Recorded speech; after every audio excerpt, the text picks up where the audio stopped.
right, we're back, live and in stereo from the Ultrasonic Recording Studios. And tonight, Mr. Lou Reed is with us. For sure. If you want to get out and see the band, Alice Tully Hall, January 27th, in a rather rare New York appearance. You're back in New York, though, right? You spent a long time in the city. Yeah, we spent a long time in Europe.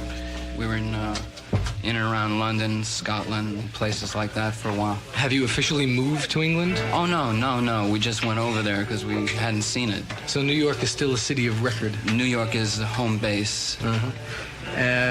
The album was recorded in London? Yeah, the album was recorded. A real great studio named Trident. Trident, yeah. Trident. And David Bowie produced? David and Mick Ronson. Mustn't forget Mick. Mustn't. How'd you like working with... It'd be naughty. That's what they say in England. When you say something, they say, "No, that's naughty." That's naughty. They don't say that in New York. No, man, they'd punch you out if you did it. I don't know. How'd you like working with David? I loved working with David. David's terrific empathy. How do you account for the fact that... Not that way.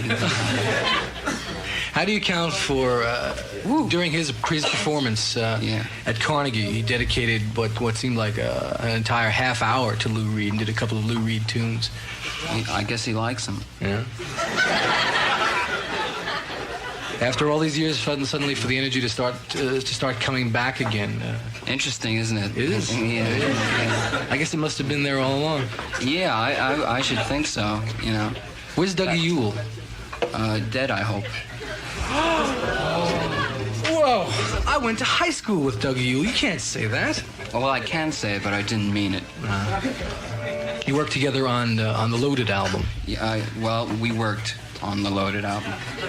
And that was the final venture. That was it. That was the end of it. That was the end. The end of your proverbial era, as it were. Well, the end of that era. Is it era or era? Era. Era. It's an error to call it an era. Is it an error to call it an era, or is it an error to call it an era? It's an ear. An ear. Corn?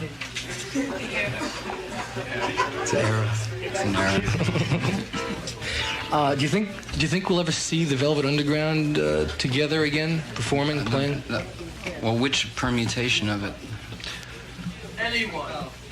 All right. Well, there's a version of the Velvet Underground that's in London right now that's got the original drummer and has Doug Yule and two other people in it. Oh, so Dougie is working. He's not dead. No, he's not dead. He's not dead. I see. How about Lou Reed in the Velvet Underground? No chance of that.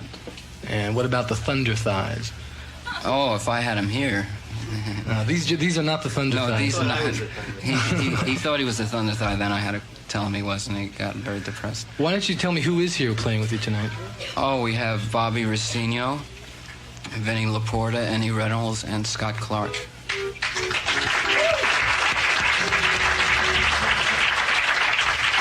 Okay. Well, talking about New York City, and the Velvet Underground certainly epitomized, I think, what New York City was to a lot of people for a long time, at least during most of whom are now in jail. Or dead. Or dead.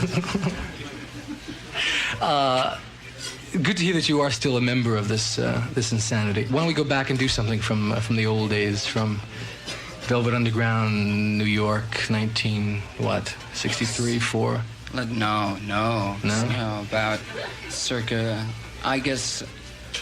Do you know the story about how I wrote this song? Please tell me. I was working for a record company as a songwriter where they'd lock me in a room and they'd say write 10 surfing songs, you know. And I wrote Heroin, and I said, hey, I got something for you, you know.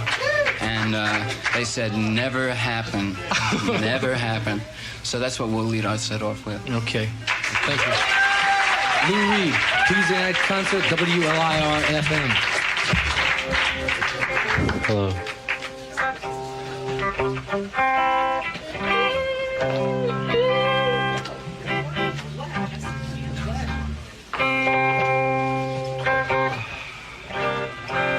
Yes, it still exists. Now, in the original days, not only was it banned, but they wouldn't take advertisements for our album because of it. Now here we are doing it over the radio. Very funny.